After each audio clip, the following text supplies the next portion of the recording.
¿Confiarías tu vida a alguien a quien ayudaste cuando nadie más creía en él? ¿Y si, en el momento en que más lo necesitaras, esa persona decidiera desecharte como un objeto sin valor? Eso fue exactamente lo que le ocurrió a don Ezequiel, un anciano bondadoso que tendió la mano a un hombre en ruinas. Pero jamás podría imaginarse que aquel a quien le dio refugio, comida y esperanza lo llevaría hasta el extremo de un puente y lo empujaría sin dudar. Lo que el traidor no sabía era que alguien estaba observando, alguien que nunca lo abandonaría, alguien de 4 patas, con un corazón más justo que el de los propios hombres. Si crees en el poder de los animales, deja tu like y comparte con quienes aman a los bichos. Esta historia te conmoverá. En la pequeña ciudad de San Benito, donde las mañanas aún huelen a pan recién horneado y la gente se saluda por nombre, vivía don Ezequiel, un hombre de cabellos blancos y corazón generoso. Era el dueño de una humilde carpintería heredada de su padre, un lugar donde el tiempo parecía transcurrir más despacio y las herramientas contaban historias de generaciones. Todos lo conocían como un hombre justo, casi terco en su bondad. Trabajaba con las manos callosas y mirada amable, ofreciendo más que un empleo. Ofrecía dignidad, y fue exactamente eso lo que brindó a Ernesto, un forastero de rostro cansado y hombros encorvados por el peso de un pasado que nadie conocía. Ernesto apareció en el pueblo una tarde gris, cargando únicamente una mochila raída y un silencio inquietante. Don Ezequiel lo encontró sentado en la acera, con hambre en los ojos y vergüenza en el alma. ¿Buscas trabajo?, preguntó sin rodeos. El hombre asintió con un gesto tímido. Aquella misma noche, Ernesto durmió en la casita trasera de la carpintería, arropado con una manta limpia y cenando un plato de sopa caliente. Fue allí donde comenzó el vínculo entre ambos. Un lazo que, para todos los vecinos, parecía irrompible. Con el tiempo, Ernesto aprendió a manejar la sierra, a respetar la madera y a entender que, en la carpintería de Ezequiel, cada mueble se fabricaba con alma. El anciano trataba a Ernesto como a un hijo perdido. Le llevaba café en los días fríos, le preguntaba por sus sueños y con frecuencia sonreía diciendo: «Puedes volver a empezar. Aquí tienes un hogar». Pero había algo que ni siquiera Ezequiel podía ver. En el fondo de esos ojos esquivos y de esa voz siempre contenida, existía un agujero, un espacio oscuro que crecía en silencio, y lo que vino después nadie pudo prever. Al principio, Ernesto parecía agradecido, trabajaba con ahínco, la mirada baja, como si aún no terminara de confiar en ese nuevo mundo. Pero poco a poco, la gratitud mutó en algo más amargo. Don Ezequiel era respetado por todos. Recibía invitaciones a fiestas, lo saludaban con cariño los vecinos e incluso los más jóvenes prestaban atención cuando hablaba. Ernesto, en cambio, era una sombra. Observaba en silencio mientras dentro de él crecían sentimientos confusos. No era solo envidia, era una mezcla de resentimiento y orgullo herido. Por más que Ezequiel lo tratara con gentileza, había algo en ese afecto que dolía a Ernesto. No soportaba que el viejo fuera admirado sin imponer miedo ni autoridad. Quizá por eso comenzó a distanciarse, empezó a llegar tarde, a responder con frialdad, a mirar al anciano con un cierto desprecio silencioso. Ezequiel, con su corazón de padre, insistía en creer que solo era una fase, que aquel hombre aún se estaba sanando por dentro. Todos merecen una segunda oportunidad, repetía a quien le preguntaba por qué aún mantenía a Ernesto en la carpintería. Pero los ojos del perro de Ezequiel, un mestizo grande y silencioso llamado León, veían más allá. Cada vez que Ernesto se acercaba, León se ponía en guardia, erizaba el pelaje. Se interponía entre el viejo y el hombre, como un centinela que presiente la tormenta a punto de desatarse. Ezequiel se reía. «¿Tienes celos del nuevo hijo, León?», Pero León no movía la cola. Sabía que algo andaba mal. Y tenía razón. León era mucho más que un perro. Era compañero, centinela, alma gemela de un hombre que vivió solo después de perder a su esposa siendo joven. Fue ese Can el que, años atrás, rescató a Ezequiel de una profunda depresión y desde entonces eran inseparables. A los ojos de León, don Ezequiel lo era todo: hogar, alimento, protección y cariño.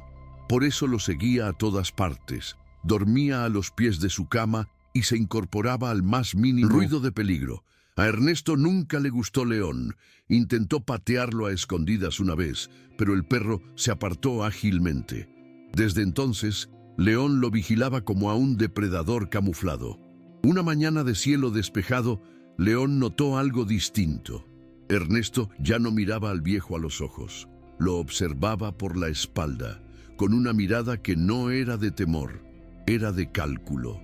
Esa misma noche, mientras Ezequiel dormía, León vio a Ernesto salir de la casita y acercarse al galpón donde guardaban el dinero de Mindodich la semana.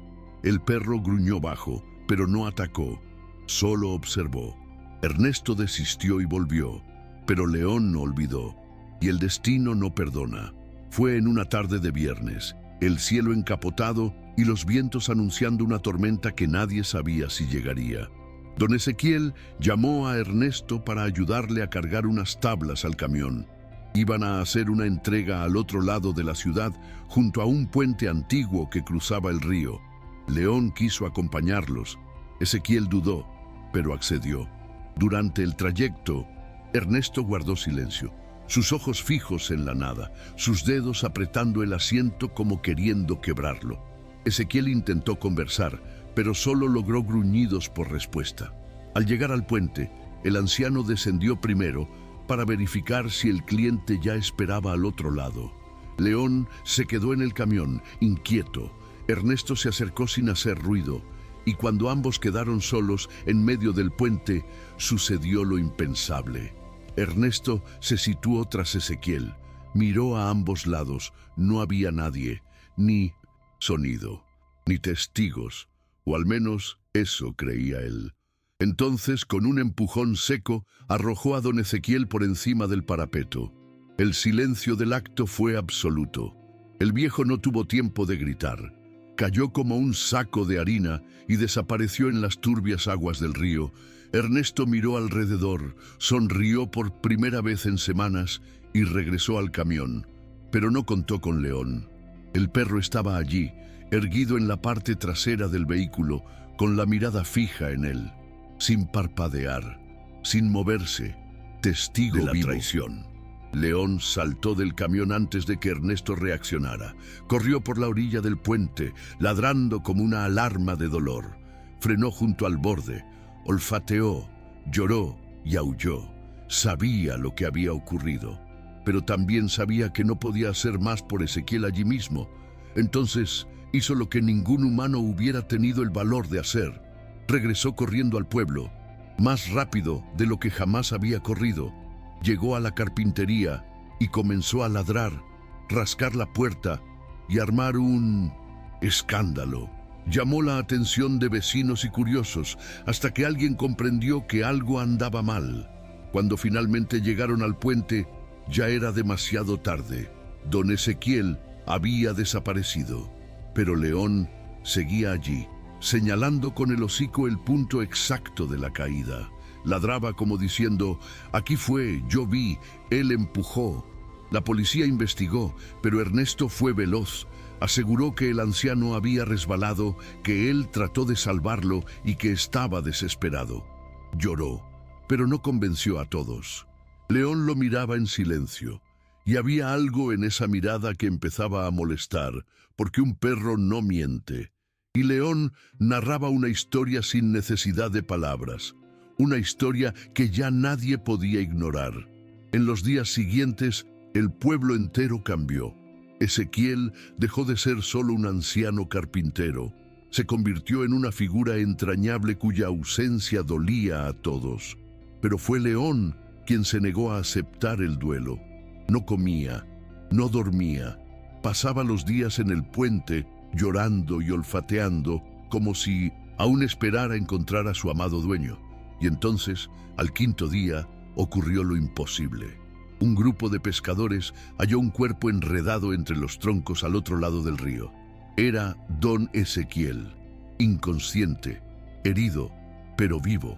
El anciano había golpeado su cabeza, perdido el conocimiento, pero el frío del agua lo preservó. Estaba desnutrido, pero respiraba. Cuando abrió los ojos en el hospital, lo primero que vio fue a León, llorando a su lado, como si le dijera: «Te traje de vuelta». Con el testimonio del propio Ezequiel, la verdad salió a la luz. Ernesto fue arrestado y León se convirtió en héroe.